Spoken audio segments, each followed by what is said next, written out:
I'm bringing this out because even though they fled, they went to Aseroth, which is never man can, well, never man can dwell, which you know as America today.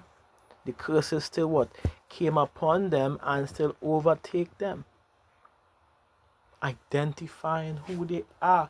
Christopher Columbus was exacting the exact same prophecies of the curses upon them. It started with them, their discovery on the land. So to say now, come on, like this is foolishness.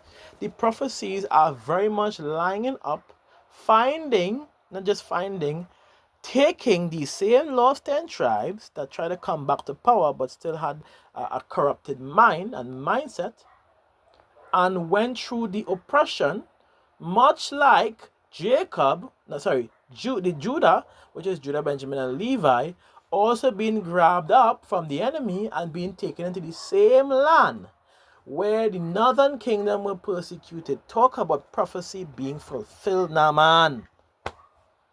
Yet you're going to be saying like things like it doesn't directly states. No one gives a flying if the if the if the archaeological sites are proven and true, which we just show, the linguistic language are proven and true, which we also showed, and the using of the scriptures for the voyage, the purpose of the voyage, also proven, which is indeed a fact. The Shema being uttered, which is only exclusive to the children of Israel, and if that has to be, then it could only mean one thing, that children of Israel,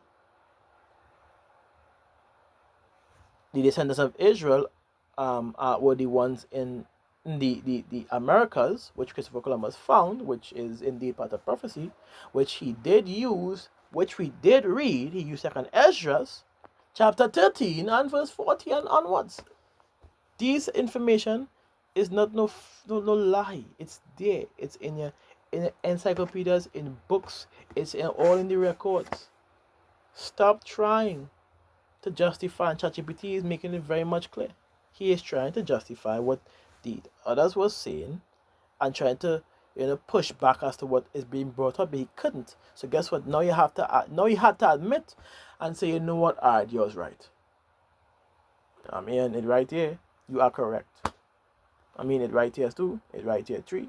And this makes it even more correct. The last part. Right here, you are correct. You are correct. You are correct. You are correct.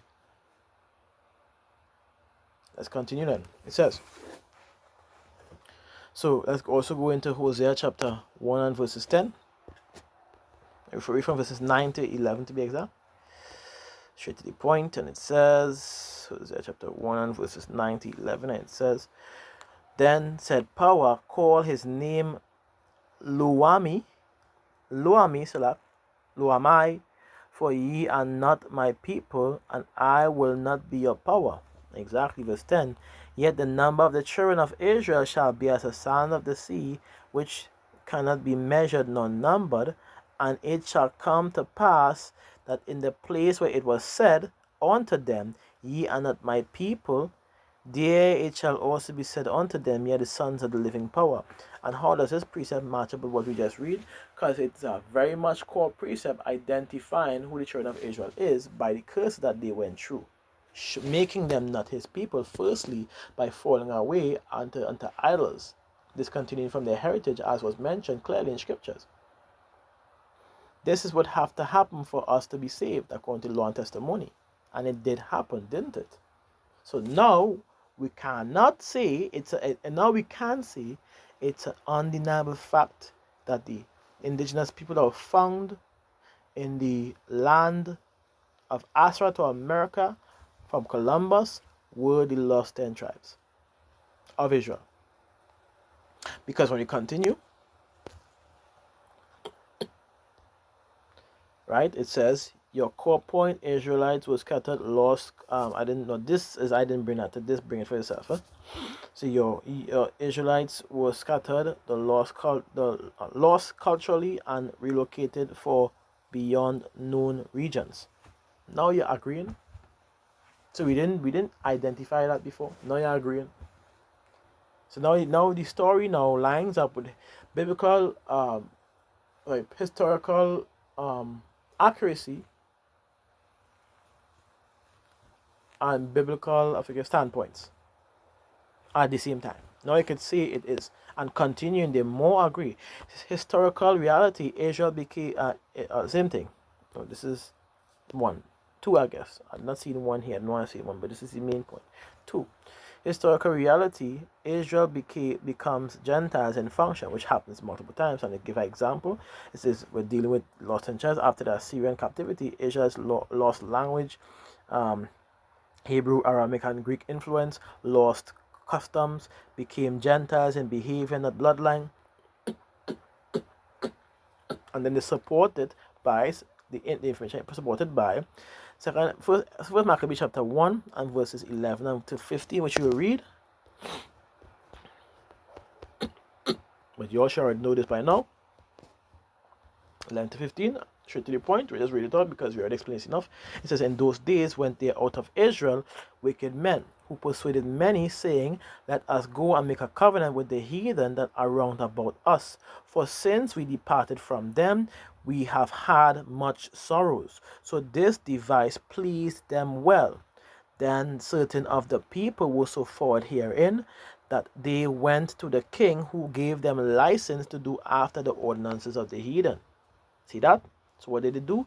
Partake of the customs and what? Forsook the holy covenant, or joined themselves, which we go read just now, whereupon they built places of exercise at Jerusalem according to the customs of the heathen. So they went willingly for assistance from the heathens, asked to be a part of citizenship, and then what? Forget the customs of Israel, as per usual, which you always do. Right? Let's continue. And made themselves uncircumcised, and forsook the holy covenant, and joined themselves to the heathens, and were sold to do mischief. So you see what they did? They joined themselves to the heathen and were sold to do mischief. At the end of the day, and this is how our people would have operated: stiff-necked, foolish people at the end of the day. But same people that was promised for salvation, same people that were given the covenant of Yahweh Shemashai. So it is known by their characters. They are known by how they operate, aside from how they look. All right. So, and another precept to add to our people becoming like heathens, which he said join to the heathens as well as Gentiles. Shalakia. I'm pause. All right. Second Maccabees chapter 6 and verses 6. So you jump to verses 9 after. Straight to the point. It says, because it is what it says, right? Right. It says, neither was it lawful for a man to keep Shabbat days or ancient fast, or to profess himself to be a Jew. So he in a land, a Greek land, or land of the Grecians, and unable to call himself a Jew. What we he now then call himself a Greek, which is what? A Gentile, a heathen nation, right? So it will be someone of an Israel that is of the heathen nation, by citizenship, by behavior, by customs and behavior patterns, but not by lineage or bloodline. Very simple. That's how a Gentile operates. Joining himself, becoming a Gentile like the other Gentiles. And Gentiles simply means nation of people, right? Which usually reference to either one of the three. Non-Hebrew, descendants of Abraham, and third part of Asia, which is the transliteration is Goy or Goyim to be exact, right? So let's go back now into the information, verses 9. And whosoever will not conform themselves to the manner of the Gentiles shall be put to death.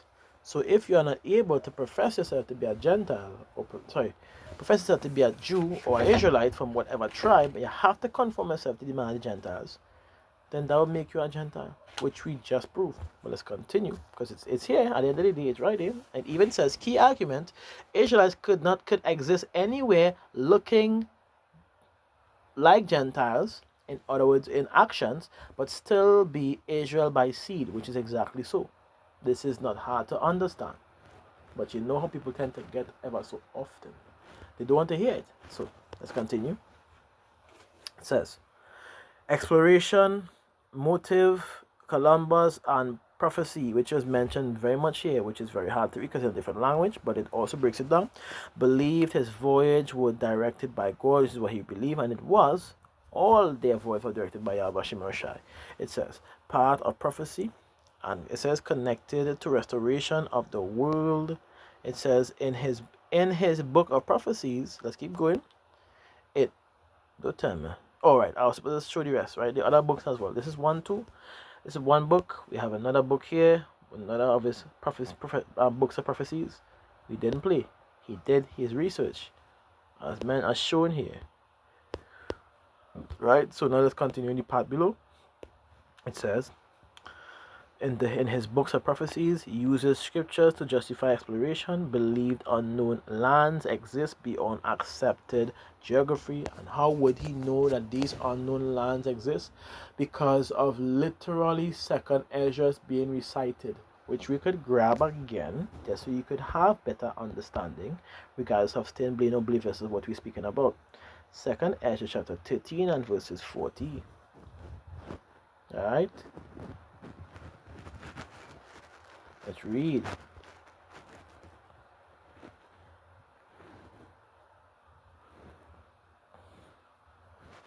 Right here, let me read for verses 42. It says, but they took the counsels among themselves that they would leave the multitude of the heathen and go forth into a further country where never mankind dwelt. So it is a land and further landmass where never mankind dwell, which you have to cross a very great river, in other words a sea, to reach there. That would make anybody raise quick. Wait, have more land? Which part? Let me try and follow suit, go down the Euphrates River, cross there, do that. Oh, okay. It's simple following. The voice about 1 year and a half to reach there. Okay, let's see how you do so. Simple following of the scriptures allows and aligns the method in how they reach that conclusion and how they reach the America, which they confirmed to be Astra, not us. They did. Let's continue. So, believes unknown land exists beyond accepted geography, right? Strong claim. Columbus was not just exploring, he believed he was participating in biblical fulfillment. So he was directly looking for these people that was mentioned in Esdras, basically. Let's keep going. It says the language expectation. Hebrew interpreters, Louis de Torres, fluent in Hebrew, Aramaic, and Arabic, as I continue, sent inland to communicate with inhabitants. Key implication. Columbus expected to encounter people with known, possibly Semitic languages. One Semitic, main Semitic, or any Semitic goes back to Shem, which is Shemitic, was ancient Hebrew.